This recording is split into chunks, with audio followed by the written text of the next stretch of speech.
Olá, eu sou o Felipe e esse é o canal H87 e hoje vamos estrear um quadro novo aqui. É o quadro Dicionário Histórico. A cada semana eu trarei uma palavra fundamental para a gente entender mais sobre história. E a primeira palavra do dicionário histórico é anacronismo.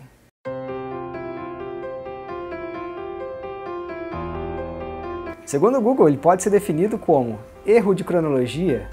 Consiste em atribuir a uma época ou a um personagem ideias e sentimentos que são de outra época, ou em representarem obras de arte, costumes e objetos de uma época que não pertence. Nem sempre as definições dos dicionários comuns ou as definições das enciclopédias e até mesmo do Google servem para o estudo da história. Mas nesse caso aqui acho que a definição está bem ok. Anacronismo consiste então em você pegar ideias de uma época ou valores de uma época e aplicar em outras de uma maneira totalmente descabida.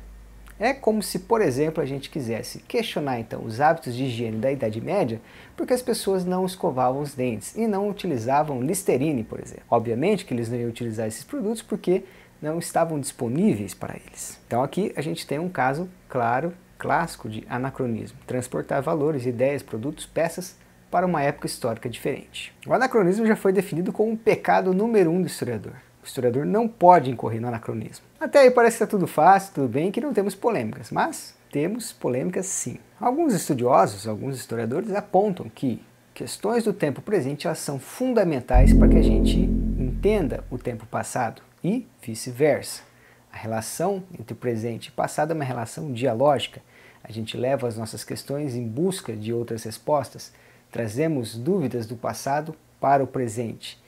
Isso é uma relação muito natural no estudo da história. Nesse sentido, há uma linha fina então entre a relação passado-presente e não incorrer em anacronismos.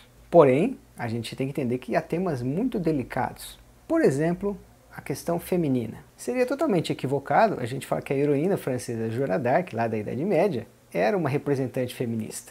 Não, as ideias do movimento feminista não estavam postas naquele tempo. No entanto, ela foi uma mulher que se rebelou contra o papel social estabelecido dado à mulher na Idade Média. Pintar ela como um símbolo, então, do movimento feminista seria um erro, seria uma espécie de anacronismo. No entanto, existe o prisma, então, da reinterpretação da história segundo a ótica feminista, de que na história da humanidade o feminino foi dominado pela ideia do patriarcado. Então você vê que a coisa começa, então, a se complicar e ficar cada vez mais difícil, uma linha muito mais tênue. É ajuste fino aqui. Do mesmo modo que Joana d'Arc não era uma ativista feminista, ela serve exatamente como um bom exemplo de uma mulher que se colocou contra os valores de uma época.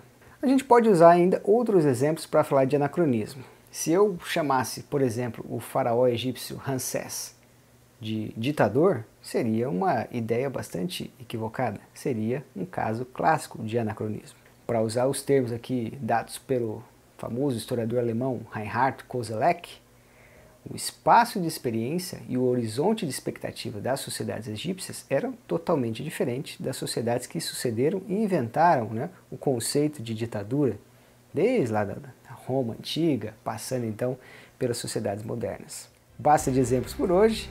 Acho que todo mundo entendeu a importância do anacronismo, todo mundo entendeu por que ele é o pecado número 1 que todo historiador deve evitar e a sua importância também de um ponto de vista histórico. Nem tudo que parece anacronismo é, até porque a gente precisa dessa relação passado, presente, futuro, a todo momento. A todo momento a gente está então fazendo experiências comparativas entre o hoje e o passado, entre o passado e o presente. Nem todas elas são anacronismos, mas a gente tem que ficar muito atento às que são.